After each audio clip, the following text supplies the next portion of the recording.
नमस्कार, स्वागत है आपका सीबीएसई गुरु यूट्यूब चैनल पे। मैं हूं शुभम सर और स्वागत करता हूं आपका सीबीएसई गुरु यूट्यूब चैनल पे।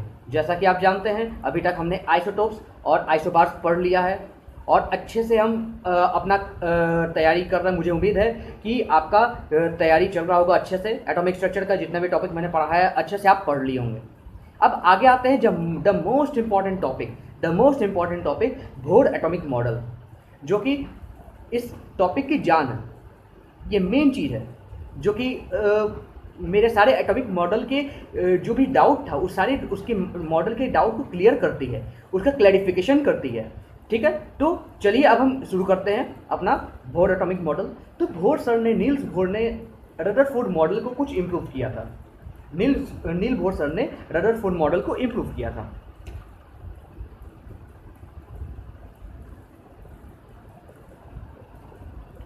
नील Bohr improved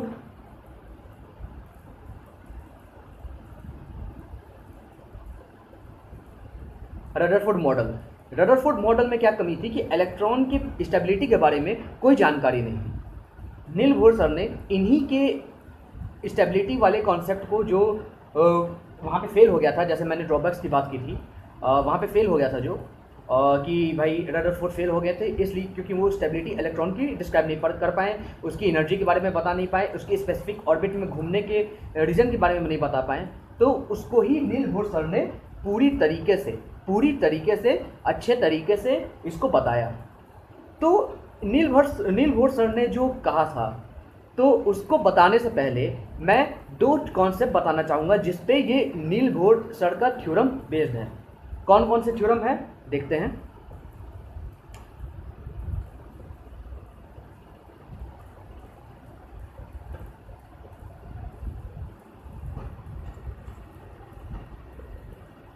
Bohr theorem based on किस पे first the most important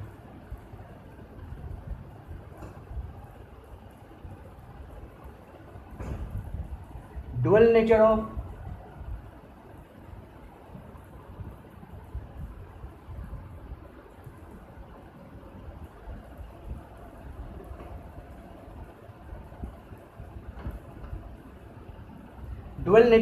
electromagnetic radiation. जो मेरा रेडिएशन है इलेक्ट्रोमैग्नेटिक रेडिएशन, उसके डुअल नेचर पे डिपेंड कर रहा है। दूसरा चीज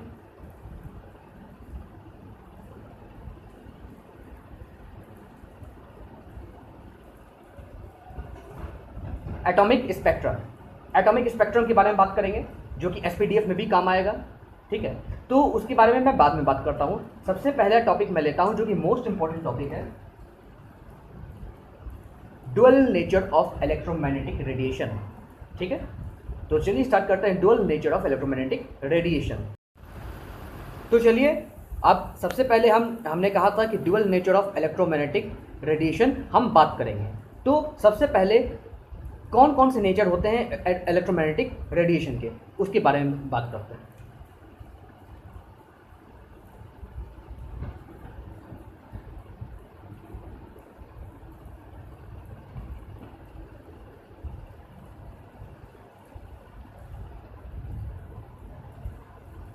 इलेक्ट्रोमैग्नेटिक रेडिएशन ये दो प्रकार के होते हैं। कौन कौन से?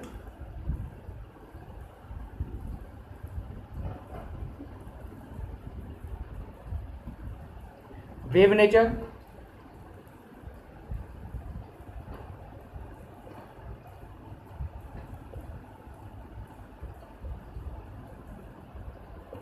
Particle nature.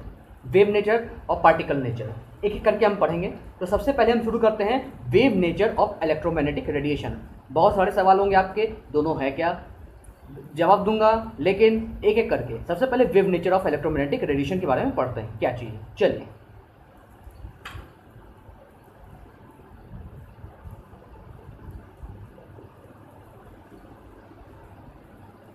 तो चलिए सबसे पहले हम समझते हैं wave nature of electromagnetic radiation क्या है। तो जो भी इलेक्ट्रोमैग्नेटिक रेडिएशन है, या हम कहें कि आपका सन से आ रहा रेडिएशन हो, या मान लीजिए कोई हॉट ऑब्जेक्ट हो,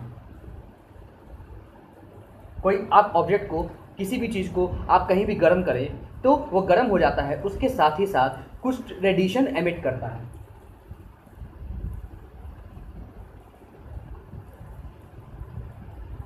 कुछ रेडिएशन एमिट करेगा, या अगर हॉट ऑब्जेक्ट है तो कुछ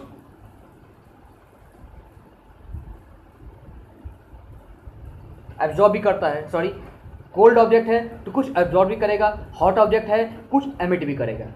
ठीक है, रेडिएशन और एब्जॉर्प्शन, मतलब कि एमिट करेगा, emission, emission of radiation when hot object, और आपका absorption of radiation when cold object. ये दो चीज़ याद रखिएगा। हर तरह के रेडिएशंस होते हैं। अभी जैसे मैंने रदरफोर्ड मॉडल पे बताया था कि ड्रॉबैक उसका क्या था कि जब इलेक्ट्रॉन का मूवमेंट हो रहा था, एक्सेलरेट कर रहा था कांस्टेंट एक्सेलरेशन से, तो उसमें से रे निकल रही थी, एक रेडिएशन निकल रही थी। अब वो वेव नेचर की थी कि पार्टिकल नेचर की थी, यही सारी चीज़ें हमें स्टडी करनी है। तो नील बोर सर ने इन्हीं सारी चीज़ों की स्टडी करना शुरू किया। तब तक जो है मैक्सवेल सर, जो कि रदरफोर्ड मेथड में थे, उन्होंने जो कहा था कि इलेक्ट्रॉन से जो रेडिएशन निकल रहा है, उन्होंने उसके बारे में बहुत ज़्यादा गहन, बहुत ज़्यादा डीपली स्टडी की, और डीपली स्टडी करके वे कुछ रिजल्ट्स तक पहुँचे। वो रिजल्ट्स क्या हैं? तो मैक्सवेल सर ने कहा था कि जब भी चार्ज पार्टिकल्स मूवमेंट में होते हैं तो उनके कारण वेव्स प्रोड्यूस होती हैं, इलेक्ट्रोमैग्नेटिक रेडिएशन प्रोड्यूस होती हैं, और उस इलेक्ट्रोमैग्नेटिक रेडिएशन में इलेक्ट्रिक फील्ड, मैग्नेटिक फील्ड दोनों होती हैं। कैसे होती है इलेक्ट्रिक फील्ड, मैग्नेटिक फील्ड, बताऊंगा भी। ठीक है, तो इतना पहले जानिए कि जो चार्ज पार्टिकल्स है, इलेक्ट्रॉन्स हैं, उनके मूवमेंट के कारण और उनके और इलेक्ट्रिक फील्ड और मैग्नेटिक फील्ड के बीच जो भी इंटरेक्शंस होते हैं, उनके बारे में एक पूरी डिटेल जानकारी मैक्सवेल सर ने कही थी। उन्होंने क्या कहा था, एक स्टेटमेंट मैं लिखता हूं, आप भी नोट करिएगा। उन्होंने कहा था,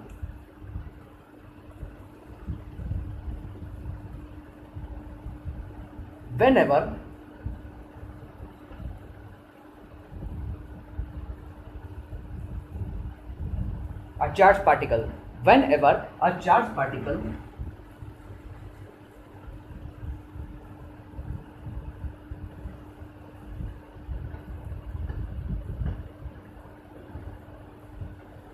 a charged particle moves with acceleration,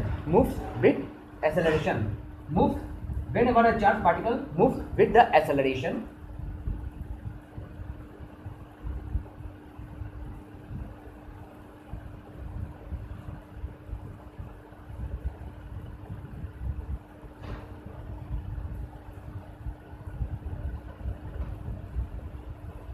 it produce electromagnetic radiation। इसका मतलब है एक रेडिएशन प्रोड्यूस करता है जिसका नाम उन्होंने इलेक्ट्रोमैग्नेटिक रखा। अब इलेक्ट्रोमैग्नेटिक रेडिएशन क्यों रखा, क्या कारण है, चलिए देखते हैं। इस इलेक्ट्रोमैग्नेटिक रेडिएशन का उन्होंने बहुत डीपली स्टडी किया और यह पाया कि ये इलेक्ट्रोमैग्नेटिक रेडिएशन एक वेव की तरह है। किसकी तरह है? एक वेव की तरह है। और उसमें क्या क्या पाया उन्होंने? उसमें उन्होंने पाया कि वह वेव दो फॉर्म में बह रही है, मतलब कि वह वेव में दो तरह की चीज़ें हैं, एक इलेक्ट्रिक फील्ड और एक मैग्नेटिक फील्ड, और दोनों एक दूसरे के परपेंडिकुलर हैं और दोनों एक दूसरे के परपेंडिकुलर फ्लो कर रहे हैं। दिखाता हूँ।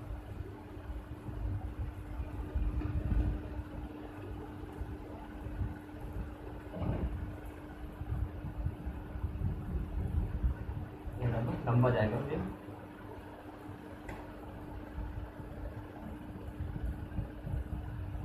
अब पहले मैं इलेक्ट्रिक फील्ड बनाता हूं।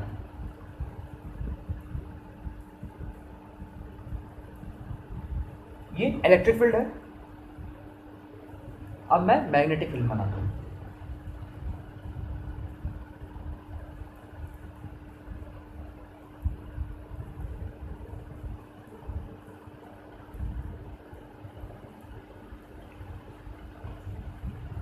दोनों में डिफरेंस देखिए, ये इधर, ये इधर।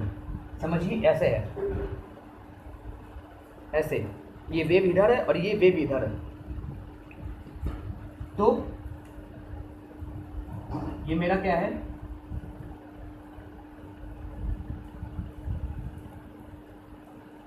Electric field. ये क्या है? Magnetic field. तो मैक्सवेल सर ने स्टडी किया और पाया जो इलेक्ट्रोमैग्नेटिक रेडिएशन इलेक्ट्रॉन के एक्सेलरेशन होने के कारण जो प्रोड्यूस होता है उसमें इलेक्ट्रिक फील्ड और मैग्नेटिक फील्ड होती है, और वो दोनों एक दूसरे के परपेंडिकुलर फ्लो कर रही है, एक दूसरे के परपेंडिकुलर फ्लो कर रही है।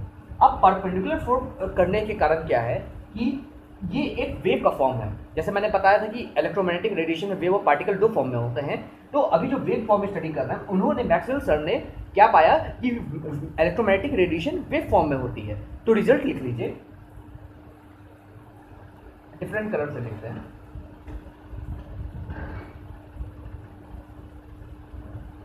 Maxwell sir found that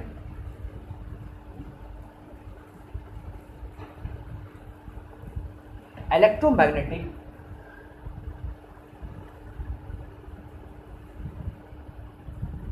radiations are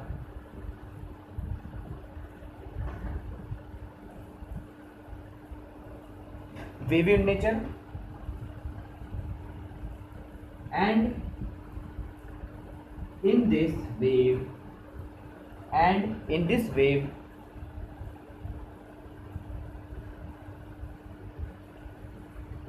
electric field and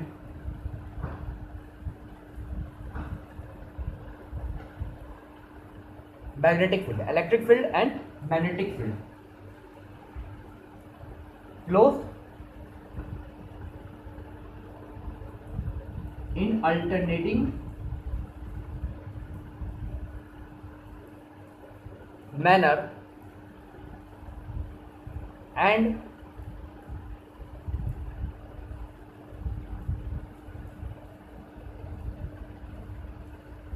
perpendicular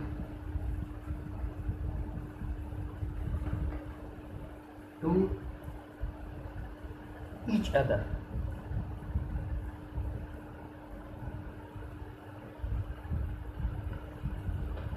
और जो ये वेव है इट इज कॉल्ड, उसको क्या कहते हैं, उसी को हम क्या कहेंगे, इलेक्ट्रोमैग्नेटिक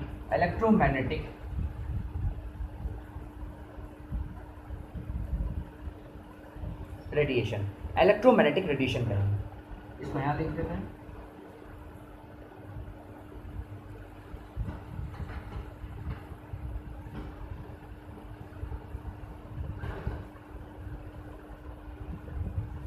मतलब Maxwell sir found that electromagnetic radiations are wave in nature, and in this wave electric field and magnetic field flows in alternating manner and perpendicular to each other. It is called electromagnetic radiation. ठीक है, तो electromagnetic radiation के बारे में इन्होंने ये कहा। फिर उसके बाद 3 पॉइंट मैक्सवेल सर ने कहा, और 3 पॉइंट को उन्होंने एक थ्योरम के बेस पे कहा, और कहा कि इलेक्ट्रॉन के एक्सेलरेशन में फ्लो करने के कारण ये सारी चीज़ें हो रही हैं। उन 3 रिजल्ट को मैं यहाँ पे रफ करके लिखता हूँ, आप लोग ध्यान से देखिएगा। तो चलिए कंक्लूजन की तरफ चलते हैं कि मैक्सवेल सर के जो उन्होंने कहा था कि इलेक्ट्रोमैग्नेटिक रेडिएशन जो है एमिट हुई है इलेक्ट्रॉन के एक्सेलरेशन के कारण, तो उनकी क्या क्या कंक्लूजन हम निकाल के कह सकते हैं, क्या क्या है उसके बारे में कंक्लूजन। ठीक है, तो first of all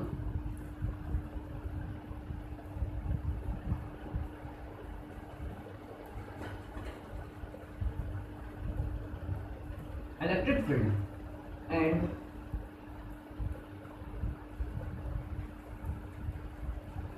magnetic field, electric field and magnetic field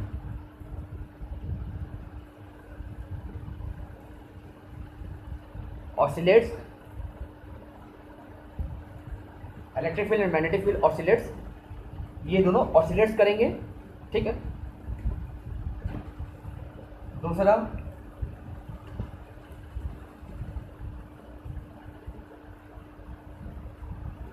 electric field and magnetic field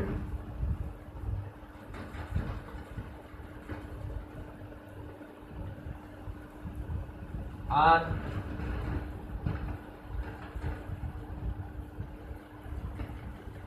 perpendicular, जैसा मैंने बताया था,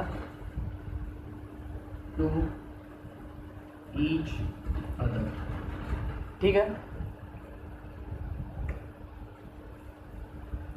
तीसरा,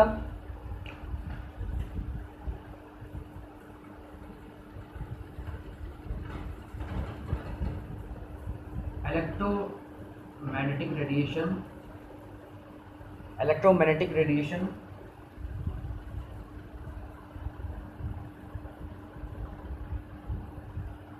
does not require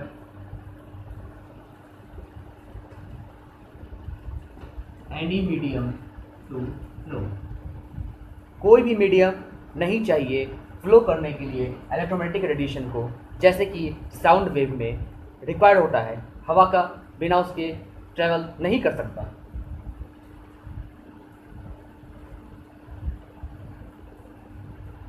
एग्जाम्पल, सन रे, जो कि वैक्यूम से आता है, और चाहे एटमॉस्फेयर हो चाहे ना हो, चाहे वैक्यूम हो चाहे वैक्यूम ना हो, हर जगह सन रे आ जाता है आराम से। तो ये इलेक्ट्रोमैग्नेटिक रेडिएशन की कुछ प्रॉपर्टी है। एक और प्रॉपर्टी है,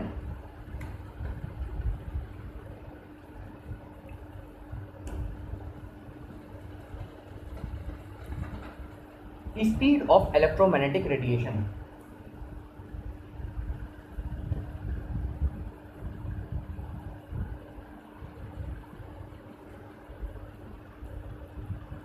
Speed of the electromagnetic radiations is equal to speed of light। जो मेरी लाइट की स्पीड होती है, जो भी मेरी लाइट इसकी स्पीड होती है, उसके बराबर स्पीड ऑफ इलेक्ट्रोमैग्नेटिक रेडिएशन की स्पीड होती है। माने मीन्स स्पीड ऑफ लाइट कितनी होती है आप लोग जानते होंगे, 3 × 10⁸ मीटर पर सेकंड। तो स्पीड ऑफ इलेक्ट्रोमैग्नेटिक रेडिएशन भी वही होगी। कब? In vacuum. इन एटमॉस्फेयर में थोड़ा बहुत ऊपर नीचे हो जाता है, जो हम जानते हैं 2.999 करके कुछ स्पीड ऑफ लाइट होती है इन द एटमॉस्फेयर, लेकिन इन द वैक्यूम 3 × 10⁸ मीटर पर सेकंड होती है। वही हाल इसका भी है स्पीड ऑफ इलेक्ट्रोमैग्नेटिक रेडिएशन का। इलेक्ट्रोमैग्नेटिक रेडिएशन या इलेक्ट्रोमैग्नेटिक वेव का स्पीड जो है ऑलवेज वैक्यूम में स्पीड ऑफ लाइट के बराबर होता है, 3 × 10⁸ मीटर पर सेकंड। इस चीज़ को एकदम नोट कर लीजिएगा। तो मैक्सवेल सर ने जो ऑब्जर्वेशन किया उसके बारे में ये सारी चीज़ें उन्होंने कही। अब आगे बात करते हैं इलेक्ट्रोमैग्नेटिक स्पेक्ट्रम की। मैंने कहा था कि इलेक्ट्रोमैग्नेटिक स्पेक्ट्रम जो है मैं आगे बताऊंगा। तो ये एक्चुअली है क्या, इसके बारे में क्या कहा जाता है कि जैसे इलेक्ट्रोमैग्नेटिक रेडिएशन के बारे में हमें मालूम है, ठीक है, अभी मालूम किए हैं। तो इलेक्ट्रोमैग्नेटिक स्पेक्ट्रम क्या है, वेवलेंथ क्या है, फ्रीक्वेंसी क्या है। कोई भी सिग्नल के कोई भी इलेक्ट्रोमैग्नेटिक सिग्नल है तो कैसे मालूम करेंगे कि भाई किस तरह का इलेक्ट्रोमैग्नेटिक सिग्नल है, किस तरह का इलेक्ट्रोमैग्नेटिक रेडिएशन है, क्या हम उसको देख पाते हैं कि नहीं। बहुत सारे ऐसे सवाल हैं जिनका जवाब अभी आगे देता हूँ। चलिए